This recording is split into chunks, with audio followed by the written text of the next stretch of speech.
خاوتي خواتاتي اهلا وسهلا مرحبا بكم يا جماعه الخير مساء الخير عليكم وزول في اللون. Nous entamons dans cette partie la deuxième partie. Nous entamons dans cette émission la deuxième partie de nos révélations sur les secrets de l'enquête menée par la sécurité militaire en Algérie à travers la direction centrale de la sécurité de l'armée sur l'immense scandale de complot contre les services secrets algériens initié et ourdi par Farid Zinedine Benchir, l'ancien patron de la police algérienne, avec pour principal complice pour le moment, d'après ce que l'enquête de la sécurité militaire est en train de démontrer, Nourdine Khettel, le polémiste anti-kabyle, anti-berbère et porte-parole ou le porteur de l'étendard du courant Bedissi à Novembri en Algérie. On a décidé de faire deux parties, pourquoi? Parce que c'est une histoire hyper compliquée. Il y a beaucoup de détails et très complexe et on est obligé de vous expliquer étape par étape ce qui s'est passé. Et généralement, on nous reproche de faire de longues émissions. Une demi-heure, 25 minutes, plusieurs personnes de nos abonnés, Abdou, c'est trop, on ne peut pas suivre. C'est pour ça qu'on a la première partie. On vous a expliqué en résumé dans la première partie comment cette affaire a débuté début avril 2024 avec l'arrestation du colonel Boualem Ben Nasser, ensuite de ses frères, ensuite de Nourdine Khettel et de ses frères.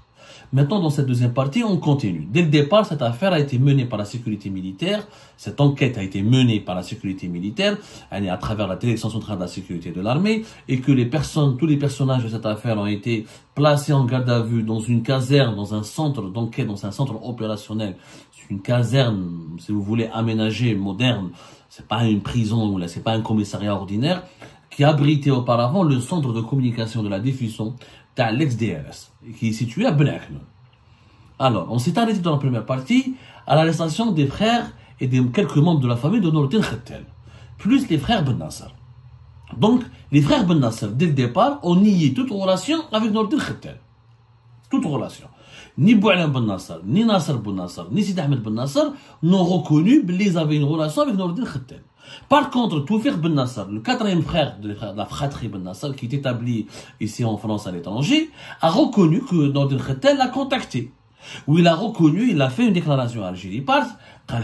Personnellement, je lui ai parlé, je lui ai fait un entretien. Il m'a dit, effectivement, Nourdine Khettel m'a contacté via Messenger sur Facebook, en se faisant passer pour le porte-parole de Boualem, et en me faisant des promesses sur la libération de mon frère, et en me disant que ne t'inquiète pas, que le président de la République, que Boualem sont au courant de ce complot contre la présidence, et le président va agir, et ne t'inquiète pas, ton frère, le colonel Boualem Ben Nasser, au pire, s'il va être mis en détention, la place en détention, le président va le libérer après son élection pour un deuxième mandat consécutif. Et donc, Nourdine Khettel parlait réellement au nom de la présidence algérienne, et il se faisait passer pour son ambassadeur, son émissaire. Il assurait à la famille Ben Nasser de leur soutien. Toufir Ben Nasser, il m'a assuré qu'il ne lui a jamais fait confiance. De un, parce qu'ils appartiennent à deux bords totalement différents. Ben Nasser, ce sont les enfants d'un militaire. Ils n'ont jamais été islamistes. Ils partagent pas les opinions conservatrices et islamistes ou les tendances de la Bedissi à Novembaria. C'est deux mondes totalement différents.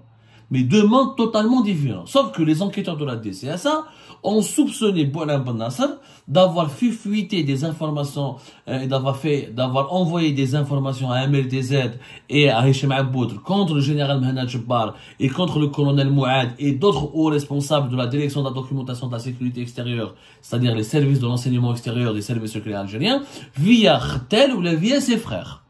L'enquête, ses frères, Nasser Ben Nasser, c'est un ancien officier de la police. Il a été soupçonné d'avoir été en contact avec Nourdine Khettel. Sidi Ahmed Ben Nasser a été aussi soupçonné d'avoir été en contact avec Nourdine Khettel.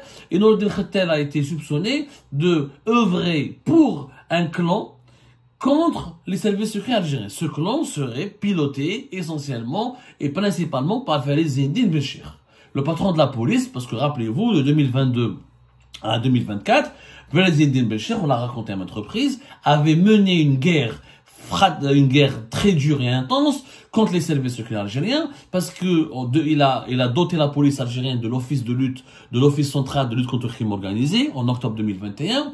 Juste après, il a utilisé cette nouvelle institution pour convaincre Abdelmajid Tebboune de confier toutes les enquêtes les plus secrètes, les plus sensibles les plus sur les dossiers les plus dangereux à la DGSN, et c'était Farizeddine Benchir qui a manipulé la présidence algérienne, qui leur a fait croire que les services secrets n'étaient pas loyaux, qu'ils étaient du côté des opposants à l'étranger, des opposants du côté des cyberactivistes installés à l'étranger, que c'est eux qui torpillaient la politique et les décisions du président Abdelkader Majid Tebboune, que c'est eux qui manipulaient pour saboter les décisions et la politique initiée par Abdelmajid Tebboune pour redresser l'Algérie. Et du coup, au départ, il faut le reconnaître, la présidence, le palais présidentiel de Mouradia était 100% du côté de la DGSN. Il avait enlevé pas mal de prérogatives au service secret pour les donner à la DGSN, notamment à travers l'Office central de lutte contre le crime organisé de Saoula, qui est devenu le concurrent, pour ne pas dire, il a carrément supplanté, après avoir fait de l'ombre,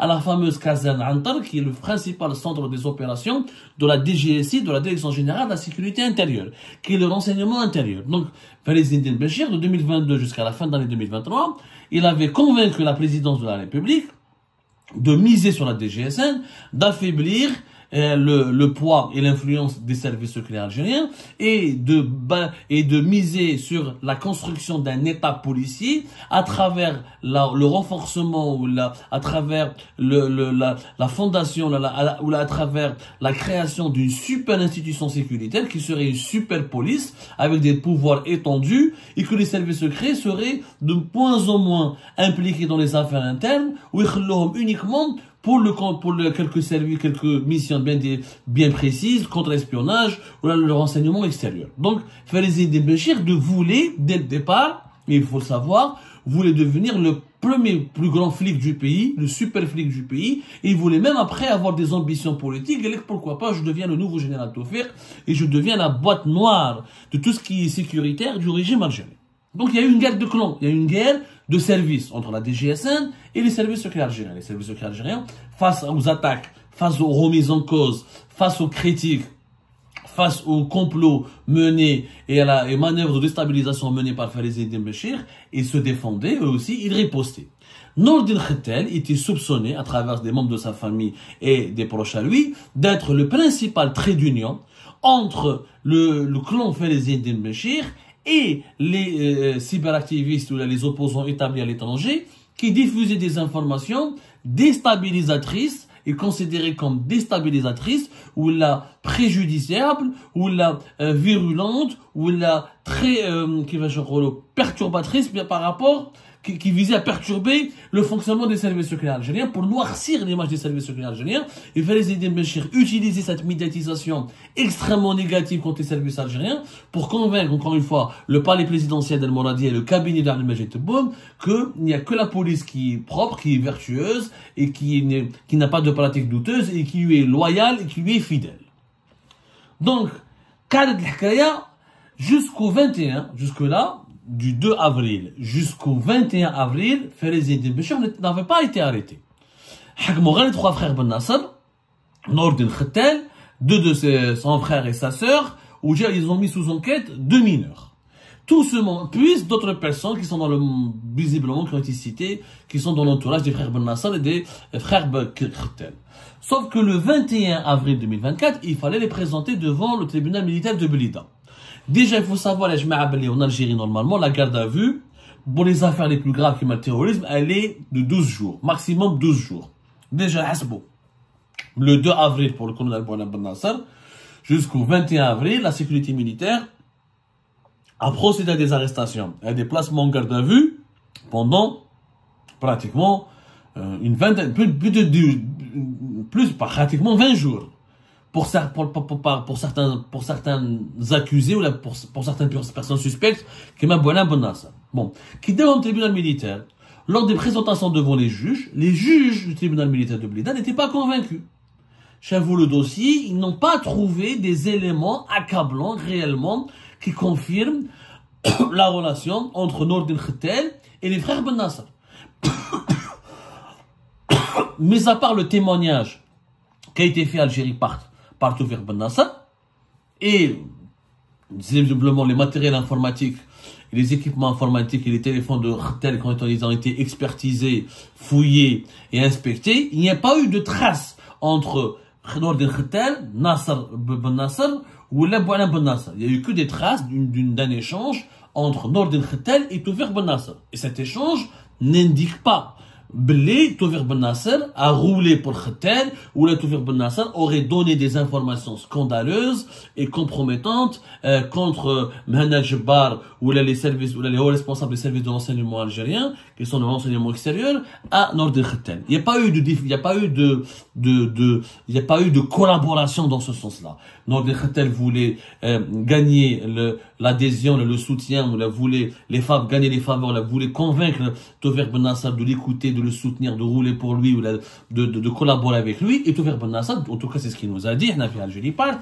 Il est prêt d'ailleurs, il a même dit que je suis prêt à donner toutes les preuves, à défier les juges s'il trouve une preuve du contraire de ce que j'affirme. N'avait pas roulé pour Nour el Khattal. Donc le 21 avril, à la surprise générale, et coup de théâtre, le militaire de Blida, il a décidé de demander, il a invalidé la première enquête qui a été menée par la sécurité militaire. Il a demandé aux enquêteurs de refaire une nouvelle enquête. Il a décidé il n'a pas prononcé aucune décision sur le sort des personnes qui étaient mises en cause par la première enquête de la DCSA. Il a renvoyé les enquêteurs de la DCSA vers une nouvelle enquête complémentaire et plus rigoureuse. عاودوا خرجوهم tribunal militaire de Blida وعاودوا جابوهم lancer vers leur lieu de garde à vue et vers le siège des enquêteurs, vers la caserne Tabernacle qui est gérée aujourd'hui par la DCSA et qui était l'ancien siège, encore une fois, du CCD. Le CCD, c'est le centre de communication et de diffusion, DLS. Donc, leur placement en garde à vue. C'est une situation inédite. Généralement, dans les procédures, où tu mets quelqu'un à la fin de la garde à vue, à la fin de l'enquête, où le juge prononce des placements sous contrôle judiciaire, ou là, un placement en détention provisoire, ou là, et libération, remise en liberté, le juge n'est pas convaincu et l'enquête n'a pas démontré son inculpation ou son mise en... Il y a rien ne justifie une quelconque mise en examen. Mais cette fois-ci, c'est une situation inédite. Au tribunal militaire de Blida, les juges d'instruction qui ont été saisis par cette affaire ont demandé toute une nouvelle enquête. C'est à ce moment-là, parce qu'on a tous compris que le principal, en fait, au lieu de s'acharner sur les frères Ben Nasser, il fallait dès le départ arrêter Fares Eddine Benchir. Parce que c'est lui, le serpent, qui est à la tête de tous ces problèmes. Ensuite, quand ils ont accentué les enquêtes et renforcé la pression sur Nour el Khattal à travers plusieurs auditions, Khattal a fini par avouer qu'il était en contact avec les responsables de la DGSN. Nihoma Hakim Belwar, directeur de la commissaire divisionnaire responsable de la direction de la communication dans la DGSN, et Tarek Keskes, qui était l'ancien patron de l'Office central de lutte contre le crime organisé de février 2022 jusqu'à fin juillet, début août 2023. À ce moment-là, les enquêteurs de la sécurité militaire ont trouvé des éléments sur la base de ce témoignage de Nour el Khattal qui leur permettait de procéder à des arrestations. Ils ont arrêté commissaire divisionnaire Tarek Keskes et Hakim Belawar. Ensuite, en troisième lieu, ils ont interpellé, ils ont décidé, ils ont obtenu le feu vert pour procéder à l'arrestation de Fares Eddine Benchir. Parce que là, Khattal, il a avoué, il travaillait pour le compte de la DGSN, qu'il recevait des instructions de la part d'un certain nombre de responsables au sein de la DGSN pour s'attaquer aux services secrets, pour s'attaquer à leurs responsables, pour les diffamer, pour les dénigrer, pour provoquer pour salir leur réputation et pour provoquer une disgrâce, ou là pour provoquer leur disgrâce auprès du président de la République, Louis Abdelmajid Tebboune. Donc là, il est un aveu. Nour el Khattal était le lobbyiste qui diffusait des informations supposément ou la soi-disant scandaleuse ou la compromettante contre les services secrets. Djebouhom, à partir du 25 avril, arrestation de Fares Eddine Benchir, auparavant, 24 heures auparavant, c'était l'arrestation de Tarek Keskes et de Hakim Belawar. Parce que pour les raisons simples, Keskes et Belawar, nous avons un responsable qui était Fares Eddine Benchir, c'est lui qui nous donnait les instructions, c'est lui qui nous avait demandé d'entretenir des relations et d'entretenir un contact avec Nour el Khattal. Et c'est là où l'enquête va devenir plus sérieuse et plus rigoureuse. Parce que elle concerne que les frères Ben Nasser. Ensuite, maintenant, elle concerne Fares Eddine Benchir et les responsables de la DGSN. Donc, dans leur cadre, comment ils ont instrumentalisé et utilisé Nour el Khattal pour faire fuiter des informations scandaleuses ou là des informations classées confidentielles, parce que effectivement, dans ce qui a été dit sur les patrons des services de renseignement comme Hanal Jabbar, le colonel Mouad, il y a eu des informations qui étaient vraies. Sauf que Nordin Khatel a donné des informations vraies, mais il a rajouté 90% de mensonges, juste pour créer le scandale, pour faire sensation, pour faire du buzz, et pour vraiment noyer les responsables des services secrets algériens dans un verre, ou là dans une tempête médiatique, afin de, avec comme but avoué de provoquer leur chute définitive. Donc, on a peut-être l'enquête. Sauf que nous sommes aujourd'hui le 25 avril. Là, nous sommes aujourd'hui le 29 avril 2024. Les enquêteurs de la DCSA sont censés refaire une nouvelle présentation devant le tribunal militaire de Blida des principaux mis en cause. Faiz Eddine Bencher est en arrestation depuis 3 jours. Il est auditionné. Tarek Keskes, Hakim Belouar et Nordin Khatel. Maintenant, je ne comprends pas pourquoi les enquêteurs de la DCSA ne demandent pas l'arrestation de certains conseillers au niveau de la présidence. Abdellatif Belkaïm, c'est lui qui était en contact et qui travaillait, qui collaborait et qui donnait des instructions claires, nettes et précises à Khatel pour s'attaquer à tel courant, à telle personnalité, à tel pôle, à tel décideur qui dérangeait ou là qui ne plaisait pas au clan Tebboune. Maintenant, d'après ce que j'ai bien compris, il y a certains conseillers qui sont encore protégés par le chef de l'État, et sans le feu vert d'Abdelmajid Tebboune, les enquêteurs de la DCSA ne peuvent pas procéder à l'arrestation de Abdellatif Belkaïm par exemple, parce qu'il est toujours en poste, alors que Faiz Eddine Bencher n'était pas en poste. Il était limogé et il n'occupait pas une fonction officielle, donc c'était plus facile de procéder à son interpellation, à son arrestation, même si je pense que Abdelmajid Tebboune aurait donné son feu vert. S'il n'avait pas donné son feu vert, je vois mal comment il aurait pu être arrêté ou là interpellé et placé sous enquête. Donc, le problème qui se pose, c'est que les frères Ben Nasser, je déclenche une affaire. Ils sont toujours à Nasser. Parce que Sidi Ahmed Ben Nasser, il a été relâché. Le tribunal militaire de Blida l'a relâché, il n'a rien requis contre lui. Il n'est même pas aujourd'hui en garde à vue. Il n'y a que son frère Nasser Ben Nasser, fonctionnaire de la police, qui est suspecté par les enquêteurs de la DCSA d'avoir occupé un rôle important dans ce réseau de comploteurs et d'émissaires et de réseaux comploteurs de relayeurs, voilà, de relayeurs de fausses informations, d'informations compromettantes contre les services secrets algériens. Mais jusqu'à aujourd'hui, personne n'a pu, en tout cas nous, n'a pas été convaincus réellement par son implication.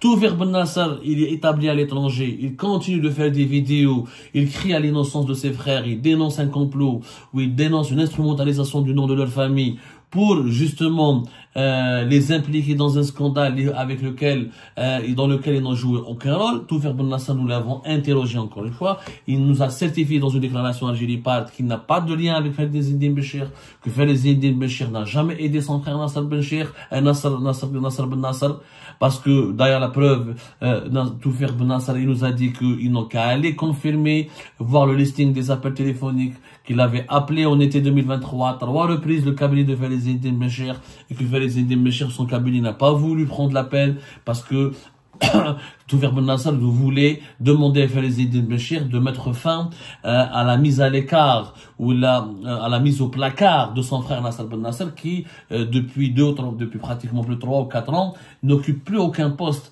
alors qu'il était un des anciens responsables de la police judiciaire au niveau de la sûreté de Wilaya de l'Harrach, et qu'il a été mis au placard dans un poste de la sûreté de Daïra de Belmondraïs. Il était à la sûreté de Daïra de l'Harrach. Donc, Toufer Ben Nasser, il nous a dit, c'est des arguments que je peux comprendre, que lequel Faiz Eddine Bencher voulait aider mon frère, voulait protéger mon frère, ou là, il accordait des faveurs à mon frère, ou là, que mon frère collaborait avec Faiz Eddine Bencher.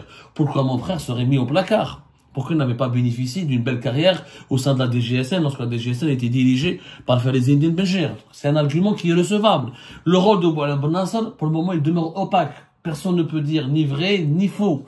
Mais en tout cas, il n'y a qu'un juge qui peut décider réellement de son sort. Et on est en arrestation depuis le 2 avril. En fait, je pense que le vrai problème, c'est Nordin Khatel, ses connexions et Faiz Eddine Bencher.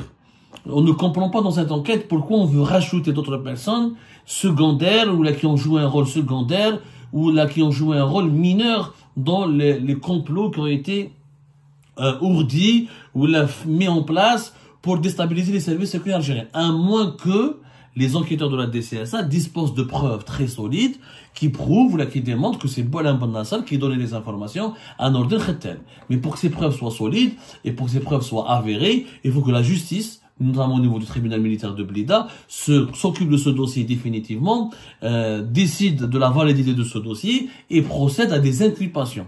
Mais tant que les personnes ne sont pas inculpées, il y a la présomption d'innocence qu'il faut respecter.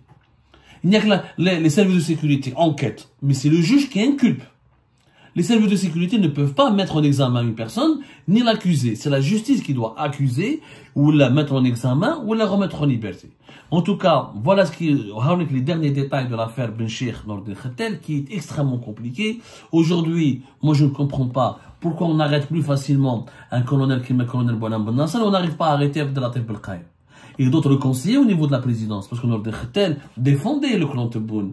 Il disait clairement, il affichait dans ses écrits sur les réseaux sociaux, là, dans les médias, des positions entièrement acquises à la cause du clan Tebboune. Et aujourd'hui, nous le savons, tout le monde le sait, qu'il avait des connexions très précises avec les conseillers de Abdelmajid Tebboune. Ce sont peut-être ces personnes-là qu'il faut interroger, après maintenant, et auditionner, et arrêter, après vers les Indiens de Benchir. Et est-ce que Benchir finira par avouer? Parce que si Benchir commence à dire des choses, ou là, à faire des révélations, c'est que Benchir, ce qu'il a nommé à la tête de la DGSN, qu'il a protégé jusqu'à la fin de l'année 2023, qu'il a protégé jusqu'à janvier 2024, qui lui a donné le feu vert pour s'attaquer aux services secrets pour les affaiblir, qui lui a donné autant de prérogatives, qui lui a permis d'avoir autant de pouvoir, de super pouvoir au plus haut sommet de l'État à la tête des services de sécurité. C'est ces personnes-là qu'il faut maintenant auditionner et interroger. Algérie Pars va suivre de près cette enquête et vous tiendra au courant de tous les derniers détails à travers des révélations, encore une fois confirmées, recoupées, loin de toute prise de position en faveur des clans du pouvoir algérien, loin du sensationnalisme, loin de la culture des clics, toujours dans le souci d'établir la vérité, rien que la vérité.